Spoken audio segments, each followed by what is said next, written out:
kalau lihat dari judulnya ini, PKB dukung Prabowo, emang dari awal saya kira salah satu kesepakatan yang ditandatangani oleh Gerindra dan PKB membentuk KKIR yang mendukung Pak Prabowo. Jadi itu bukan sesuatu yang baru. Yang kedua, Golkar apa kabar? Alhamdulillah baik-baik saja Golkar sekarang ini. Kita masih terus menjalankan agenda kita, gitu. Nah, tapi terkait Pilpres, saya sudah juga sering beberapa kali menyampaikan bahwa kita ini berupaya taat sebagai organisasi yang punya keputusan dan akan terus kemudian dipertahankan. Jadi dalam konteks Pilpres, kami sudah punya keputusan Munas bahwa Golkar dalam Pilpres 2024 akan ikut kontestasi Pilpres. Jadi mengikut sertakan kader terbaiknya untuk maju di dalam Pilpres. Nah, kemudian yang kedua dalam Rapimnas di Maret 2021 itu sudah kita putuskan bahwa calon kita ikut dalam kontestasi Pilpres sebagai calon presidennya adalah Pak Erlangga Hartarto. Nah, namun kami juga punya kesadaran bahwa Golkar kali ini tidak bisa sendiri untuk mengajukan calon, ya. Makanya lah kami kemudian membangun komunikasi dengan berbagai partai politik dan alhamdulillah kira-kira setahun yang lalu ketemu momentum, ada kesamaan dan kesepahaman antara tiga partai, Golkar, P3 dan PAN, kemudian bentuk koalisi bersatu. Nah, selanjutnya kami juga memahami, ya, bahwa untuk mengurus negara Indonesia sebesar ini tentu akan lebih baik kalau kemudian ada sinergi yang lebih besar, ya, ada kekuatan politik yang bisa bersatu sejak awal. Maka kemudian ketua kami memunculkan gagasan tentang perlunya membentuk koalisi besar. Nah, kemudian disitulah dilanjuti dengan adanya pertemuan di Rumah PAN pada saat itu antara Golkar, Gerindra, PKB, PAN dan P3. Nah, sejak itu kemudian bergulir, ya. Golkar menambah intensitasnya ketemu dengan partai politik, terutama Gerindra dan PKB. Maka kemudian di sana memang terjadi pembicaraan dan pada akhirnya kemarin kita ketemu dengan PKB berdua dalam acara Halil Bilal, kemudian muncullah inti koalisi besar. Nah, sebetulnya ini adalah jembatan, ya, bagaimana berupaya untuk membangun koalisi besar itu. Jadi Golkar dan PKB berupaya menjadi kekuatan yang terus melakukan komunikasi yang intensif untuk mengkonkretkan gagasan itu.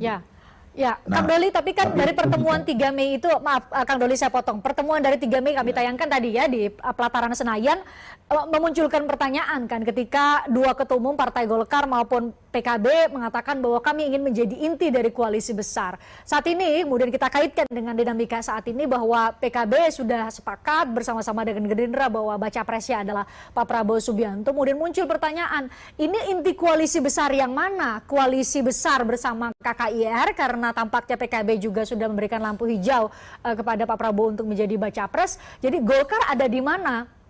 Sekali saya ganti, apa kabar? Karena sudah dijawab sama Kang Doli tadi, kalau katanya kabar baik dari Golkar. Tapi Golkar akan ada di mana, Kang Doli? Ya, ini kan situasinya masih sangat dinamis, ya. Di tengah situasi yang dinamis ini segala kemungkinan masih bisa terjadi. Jadi kalau pertanyaan Golkar akan di mana, ya bisa jadi kalau harapannya koalisi besar itu kan bisa antara gabungan antara KKIR dengan KIB. Itu satu kemungkinan. Koalisi besar juga bisa antara Golkar, Golkar, PAN dan P3 yang sekarang dalam satu koalisi di KIB dengan kekuatan partai politik yang lain. Bisa juga kemungkinan antara Golkar, Gerindra dan PKB. Jadi segala kemungkinan masih bisa terjadi. Nah, ini yang sekarang pembicaraan ke arah sana sedang terjadi. Nah, jadi kita lihat saja nanti kan masing-masing kita juga sudah mengirimkan utusan kita untuk melakukan pembicaraan yang lebih intensif dengan berbagai partai politik itu. Gitu.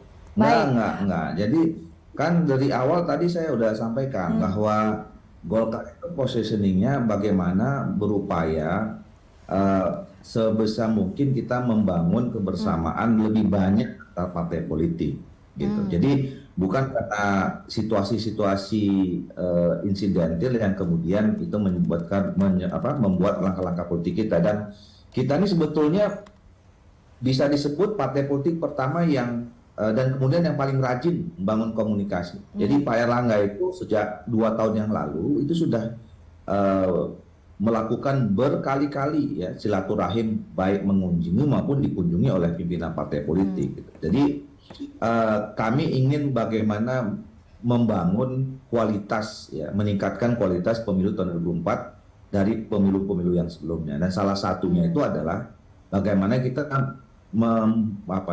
menjaga kebersamaan kita. Kita punya trauma tahun 2019 ada keterbelahan. Ya. Karena itu kita tidak boleh mengulanginya, dan itu harus dimulai dari elitnya.